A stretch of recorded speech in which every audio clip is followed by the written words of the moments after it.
Continuando nossa aula sobre direito previdenciário, na aula passada nós falamos sobre a Lei 8.212 e a Lei 8.213. Continuando nosso assunto hoje, nós vamos falar da Lei 8.742, que é a lei que trata da Lei Orgânica da Assistência Social. Foi pedido no concurso do INSS passado, apesar de não ter tido questões, encontramos várias questões de prova sobre esse assunto. E como está no edital, vamos ver. É uma lei um pouco chata, não é muito leitura, tá? É um texto extenso, não tem muito segredo, porque quando foi pedido em prova, se aplicou simplesmente a letra da lei. Então vamos começar aí nosso tópico hoje, tá? Lei Orgânica de Assistência Social. Nesse ponto, vamos lá? Olha só, é a lei número 8742 de 93, tá? Sobre a organização da Seguridade Social, Instituto do Plano de Custeio e das outras providências. Então nós vamos ver aqui as regras que o INSS trabalha junto com a assistência social. Como nós vimos na aula de Direito Constitucional, naquela parte de a Previdência Social, nós vimos que a Seguridade Social ela financia tanto a Previdência, tanto a saúde, como a assistência. Lembramos também que a assistência será dada a quem dela necessitar, independente de contribuição, diferente da Previdência Social, que ela só tem direito de caráter contributivo, ou seja, só goza dos benefícios previdenciários quem contribuiu. A assistência não, a quem dela necessitar. Então essa lei vai regular os benefícios que a assistência traz, tá? Garantindo, por exemplo, um salário mínimo ao idoso, ao deficiente, que é incapaz de manter o seu trabalho, a sua condição e pela sua própria família também. Nesse caso, terá direito ao benefício. Lembro que esses benefícios são assistenciais. Não vão gozar, por exemplo, de gratificação natalina ou vulgo chamado 13º. Tá? E o governo pode dar e tirar a qualquer momento, dependendo da situação. Então isso aqui é uma assistência social. Nós vamos ver as regras definidas pela lei, qual o valor da renda per capita, de quanto em quanto tempo a pessoa tem que aparecer para fazer os exames periódicos, tá? Então isso aqui é uma assistência, mas é analisada pelo INSS, tanto que a equipe de perícia é feita pelo INSS e a concessão do benefício também é feita pelo INSS. Daí o pedido dessa lei no edital. Vamos lá? Primeiro ponto aí que nós temos aí, das definições. Olha só, observe aqui no quadro, joga na tela pra gente. Observe aí, pessoal, assistência social, direito do cidadão e dever do Estado. E política de seguridade social não contributiva. Destaca pra gente que o fato é não contributivo, que provê os mínimos sociais realizado através de um conjunto integrado de ações de iniciativas públicas e da sociedade, para garantir o atendimento às necessidades básicas. Então destaca pra gente que esse fundo é de caráter não contributivo. Outro ponto importante pra gente aí, quanto aos objetivos, olha só, jogando aí na tela pra gente. A proteção social que visa a garantia da vida, a redução de danos e a prevenção da incidência de riscos, especialmente a proteção à família. Lembro, novamente, ele está reproduzindo para você a letra da Constituição Federal. Então o que ele determina? A proteção à família, à maternidade, à infância, à adolescência e à velhice, como também o amparo à criança e os adolescentes carentes. Então, amparo às crianças e os adolescentes carentes. Olha só, cobrindo também riscos sociais. Um outro ponto aí que também protege como objetivo a promoção da integração ao mercado de trabalho, os cursos de habilitação, o famoso FAT, Fundo de Amparo ao Trabalhador, financiado pela assistência social. Assim também como habilitação, reabilitação das pessoas com deficiência e a promoção da sua integração à vida comunitária. Nós vimos nossa aula sobre Seguridade Social, volta para mim. Nós vimos nossa aula sobre Seguridade Social, que a Seguridade Social cobre riscos. Entre os benefícios que são garantidos aos dependentes e aos segurados, tem a reabilitação profissional. Lembra disso? E o serviço social. Também é feito pelo INSS. Daí também previsto na Lei Orgânica da Assistência Social. Volta para a tela para a gente. Olha só. Então, olha ali a reabilitação, a habilitação, a reabilitação das pessoas com deficiência e a promoção de sua integração à vida comunitária. Lembro que um aposentado, por exemplo, por invalidez, ele será submetido a processos de reabilitação profissional. Lembra que ele é obrigado desde que ele não seja submetido a exame de sangue, a transfusão de sangue ou cirurgia. Nesse caso, outro benefício para a gente aí, olha só, esse é o mais interessante, garantia de um salário mínimo de benefício mensal à pessoa com deficiência, ao idoso que comprove não possuir meios de prover a própria manutenção ou tê-la provida pela sua família. Volta para mim. Pessoal, presta bem atenção nisso. Esse benefício de um salário mínimo, ele é uma assistência. Isso não é uma pensão e não é uma aposentadoria. É importante você lembrar que quem recebe dinheiro da assistência social não terá direito à gratificação natalina. Tem que ser submetida a exames periódicos, nós vamos ver um período a cada 2 anos, tá? Que ela vai se passar pela junta do INSS para ver se continua ou não recebendo o benefício. Tá? Então isso aí é muito sério, não é uma pensão, não é uma aposentadoria, é uma ajuda, é uma assistência. Perfeito até aí? Então volta para a tela, olha só, repetindo o texto para a gente aí, garantia de um salário mínimo de benefício mensal à pessoa com deficiência e ao idoso que comprove não possuir meios de prover a sua própria manutenção ou tê-la provida pela sua família. Perfeito? Um outro ponto para a gente aí também, um outro objetivo, a vigilância socioassistencial, que visa analisar territorialmente a capacidade protetiva das famílias e nela a ocorrência de vulnerabilidade e de ameaça e vitimizações e danos. Note, a ideia é proteger a família. A defesa de direitos que visam garantir o pleno acesso aos direitos no conjunto de provisões socioassistenciais. Para o enfrentamento da pobreza, olha como isso é importante, para o enfrentamento da pobreza, a assistência social realizasse de forma integrada as políticas setoriais, garantindo mínimos sociais e promovendo condições de atender os contingentes sociais e promovendo a universalização dos direitos sociais. Perfeito até aí? Volta para mim. Olha só. Então, pessoal, note que essa lei ela serve para regulamentar o texto previsto da Constituição. Além disso, vai vir vários decretos e portarias expedindo normas mais específicas sobre cada caso. Não foi pedido no nosso concurso, basta o conhecimento geral da lei. Perfeito? Olha só um outro ponto importante aí para gente. As entidades e as organizações. Isso aí é extremamente importante. Como é que será feito a assistência? Então observe, primeiro, sem fins lucrativos, que isolada ou coletivamente prestam atendimento e o assessoramento aos beneficiários, abrangidos por esta lei, bem como os que atuam na defesa e na garantia de seus direitos. Um outro ponto para a gente aí, joga na tela, por favor. Nós vamos falar agora o que nós chamamos dos princípios. Quais os princípios que regem? A supremacia do atendimento, reparem para a gente na tela, a supremacia do atendimento, as necessidades sociais sobre a exigência e a rentabilidade econômica. Universalização dos direitos sociais, a fim de tornando destinatário da ação assistencial alcançável pelas demais políticas públicas. Respeito à dignidade do cidadão, a sua autonomia, o seu direito, o benefício e os serviços e a qualidade, bem como a convivência familiar, comunitária, vedada qualquer comprovação vexatória dessa necessidade. Eu acredito que vocês estão acompanhando o material com a lei, porque realmente não dá para copiar isso aí. Então abro aí na internet, tá? A lei, tá? Pra gente, é muito mais fácil você marcar esses pontos na lei, perfeito? Do que for copiar isso à mão. Isso é uma espécie de decoreba, então realmente basta ler os pontos da lei. Repare, a igualdade dos direitos no acesso ao atendimento sem discriminação, de qualquer natureza, garantindo sua equivalência a populações urbanas e rurais.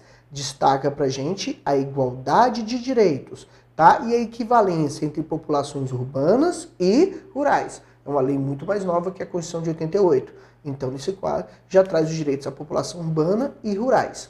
Outra, olha aí na tela pra gente, a divulgação ampla dos benefícios, serviços, programas e projetos, assistência, bem como os recursos oferecidos pelo poder público e dos critérios para sua concessão.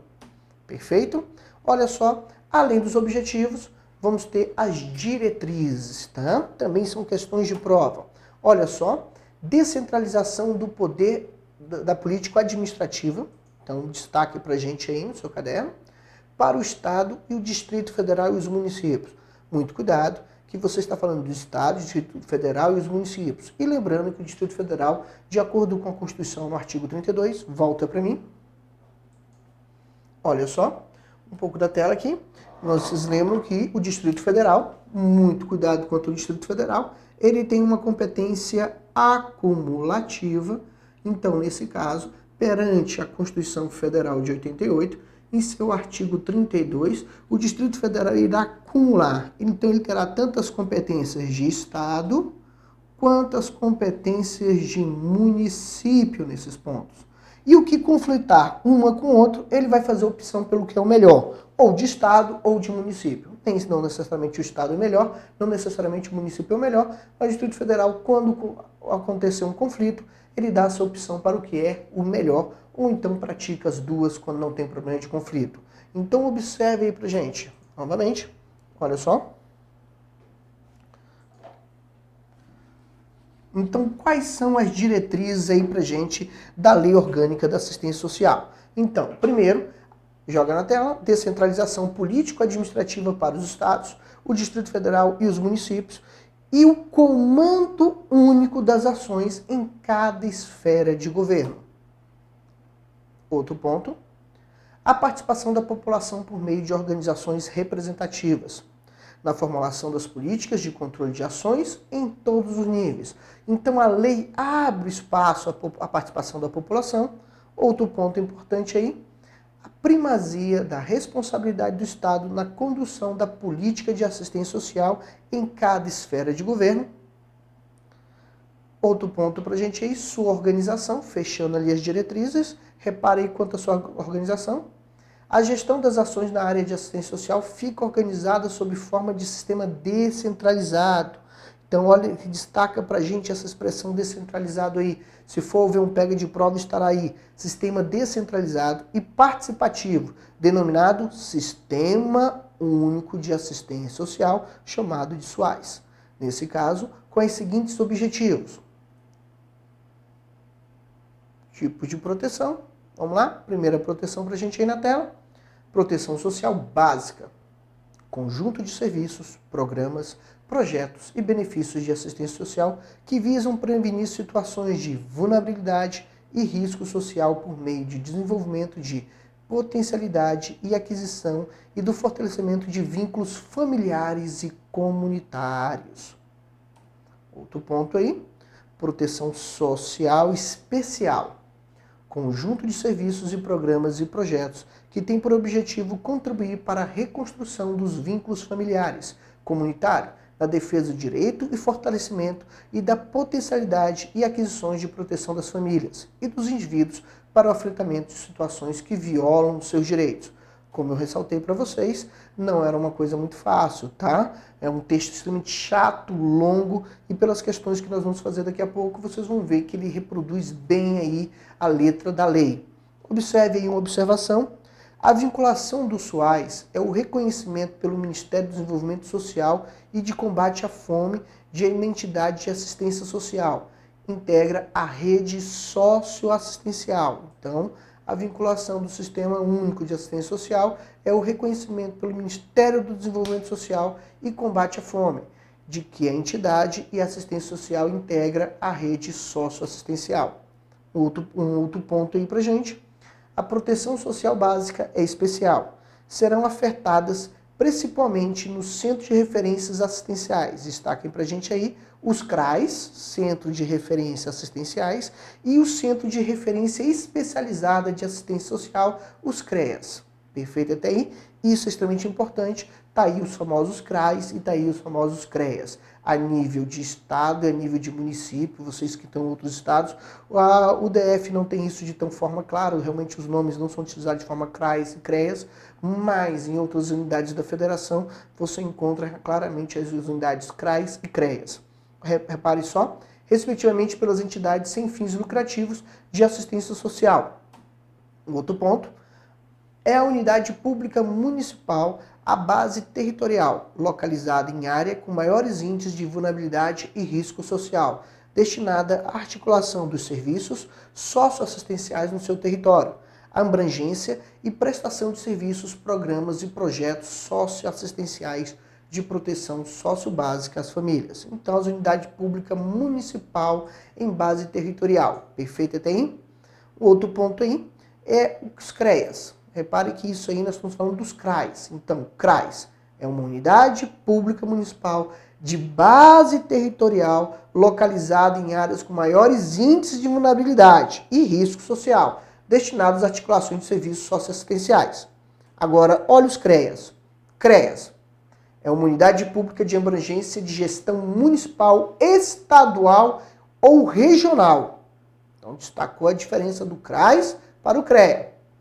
Nesse caso, os CREAs, Unidade Pública de Abrangência de Gestão Municipal, Estadual ou Regional, destinada à prestação de serviço a indivíduos e famílias que se encontram em situação de risco pessoal ou social por violação de direitos ou contingências que demandam intervenção especializada na proteção social especial. Então, nós estamos falando dos CREAs e dos CRAs. Perfeito até aí? CRAs e CREAs aí, destaca pra gente aí esse ponto, tá? Retirado da lei, tá? Um resumo da lei, extremamente importante. Em vez de você ler toda a lei, que a leitura é horrorosa, você imagina que só destacar os pontos já não é uma coisa muito agradável, imagine ter que ler a lei todinha, e a lei tem muitos pontos desnecessários que não teria como se elaborar uma questão de prova. Então, observe aí, são unidades públicas estatais instituídas no âmbito do SUAS, que possuem interface com as demais políticas públicas e articulam e coordenam e ofertam serviços e programas e projetos e benefícios da assistência social. Muito bom. Olha só, vamos mais um pouquinho aí, finalizando aí os pontos chaves da lei, tá? Com competência aí dos estados pra gente. Destina-se recursos financeiros aos municípios, a título de participação no custeio do pagamento dos benefícios eventuais de que trata o artigo 22, mediante critérios estabelecidos pelos conselhos estaduais de assistência sociais. Então, o Estado entra em uma parte com o dinheiro, a parte financeira, e atender em conjunto com os municípios às ações de assistência de caráter de emergência, em caso de calamidade.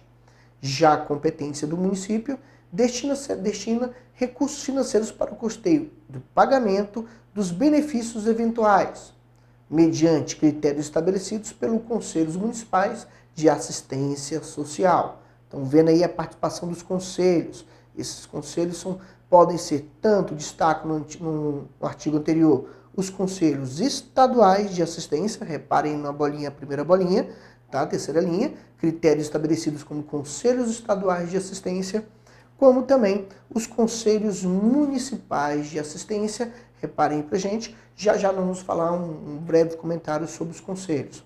Vamos mais um pouquinho? Olha só, competência do município. Efetuar o pagamento dos auxílios natalidades e funeral. Destaca isso aí pra gente. Quem está com a letra da lei aí na frente da tela do seu computador, já copiou isso aí. Destaca pra gente como um ponto forte, que é a competência do município. E nas questões de prova vão perguntar se isso aí é competência do Estado. Então, efetuar o pagamento de auxílio natalidade e funeral, competência do município. Executar projetos de enfrentamento da pobreza, incluindo a parceria com organizações da sociedade civil, competência do município.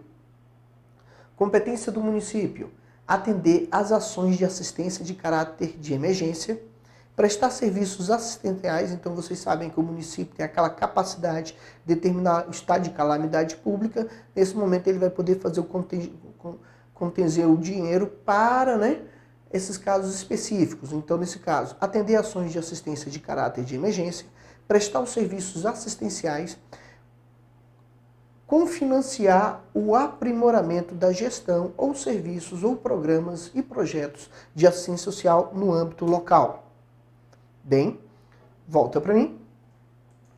Então, o que nós vimos até agora? Que a lei ela só trata de regras gerais. A lei não trata de valores específicos, tá? Isso será regulamentado por meio de decretos, de pontos específicos, portarias, que não é uma questão do concurso. Mas, Ricardo, eu fiz estágio no INSS, eu vi esses pontos aqui. Não. Ali são pontos específicos que não foram pedidos no seu edital e não serão formulados questões de prova. Basicamente, aqui é uma leitura seca de pontos chaves da lei. Não tem muito o que fazer. Ela não é uma lei tão bem elaborada, não tem a função de ser tão bem elaborada como 8.212, nem 8.213 e nem o texto constitucional. Então, ela vai depender de especificações, portarias e decretos regulamentares. Nesse caso, são tópicos gerais da lei. Mas olha só, olha aqui no quadro com a gente. As instâncias deliberativas do SUAS, Sistema Único de Assistência Social.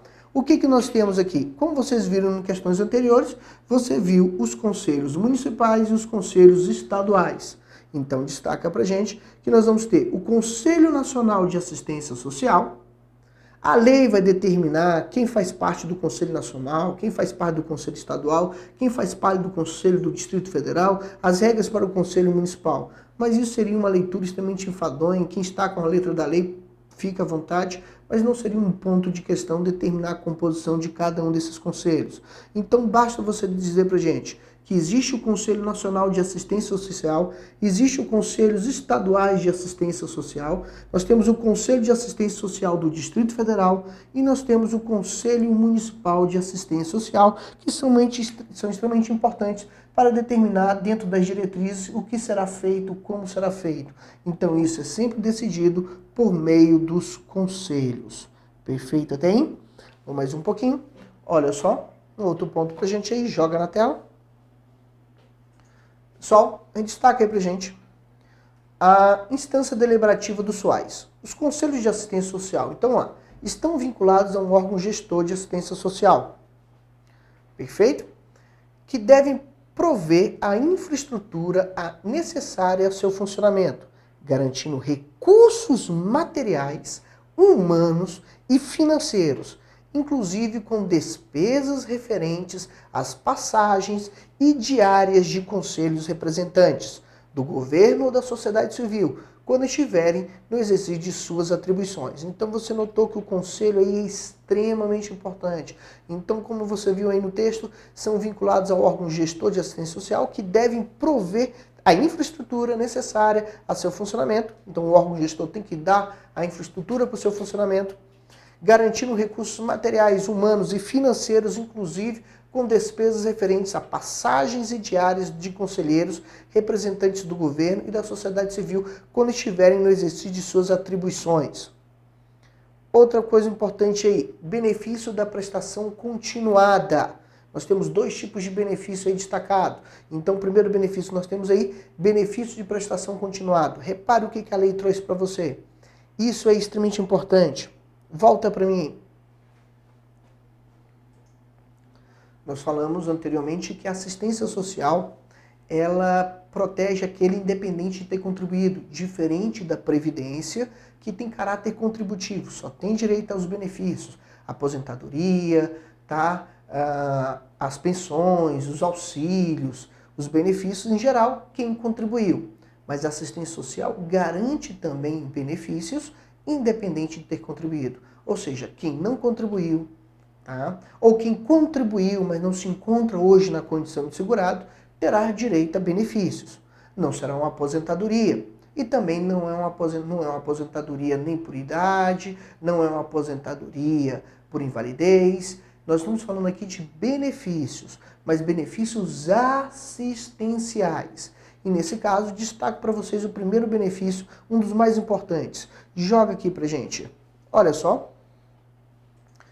Presta bem atenção nesse benefício. Benefício de prestação continuada é garantida de um salário mínimo mensal. Espera aí. A pessoa com deficiência e ao idoso com 65 anos, destaca pra gente aí tanto homem como mulher, ou mais que comprovem não possuir meios de prover sua própria manutenção ou tê-la por ela provida pela sua família. Então, peraí, se você é um idoso hoje, com 65 anos de idade, homem ou mulher, ou mais, 70, 80 anos, que se encontra na seguinte condição, não tem direito, me joga na tela. Olha só, se você é um idoso hoje, com 65 anos, que não é contribuinte do Sistema Único de Seguridade Social, do Regime Geral de Previdência, ou seja, você não tem direito à aposentadoria, não contribuiu o tempo necessário, você não entra como segurado especial, você não entra como trabalhador avulso, contribuinte individual, você exerceu atividades laborativas, mas sem pagar as devidas contribuições, ao chegar aos 65 anos, homem ou mulher, poderá ter direito à assistência social preenchendo os requisitos. Mas, Ricardo, os dois, marido e esposa, poderiam receber assistência social? Não é tão simples assim. O mais provável, um receber. Perfeito? Se você é deficiente físico, apesar de você exercer uma atividade no campo, morar com seus pais, trabalhar numa plantação e tudo, você, por ser deficiente, você poderá gozar do benefício da assistência social, independente de contribuição. Nesse caso, destacamos que você não terá a gratificação natalina, um abono de Natal, ou o chamado de 13º. Quem goza dos benefícios da assistência social não terá direito a 13º. É uma ajuda para cobrir um risco, uma fatalidade, uma ineficácia. Então, nesse caso, o Estado garante para você o que nós chamamos de um salário mínimo. Volta na tela, olha só. Então, normalmente, é chamado de benefício de prestação continuada. É garantida de um salário mínimo mensal à esposa com deficiência ou ao idoso com 65 anos ou mais que comprovem não possuir própria manutenção ou tê-la provida pela sua família. Então não é fácil também gozar desse benefício. Um outro ponto aí pra gente, dentro dessa prestação continuada, a família é composta pelo requerente, cônjuge ou companheiro, ou pais.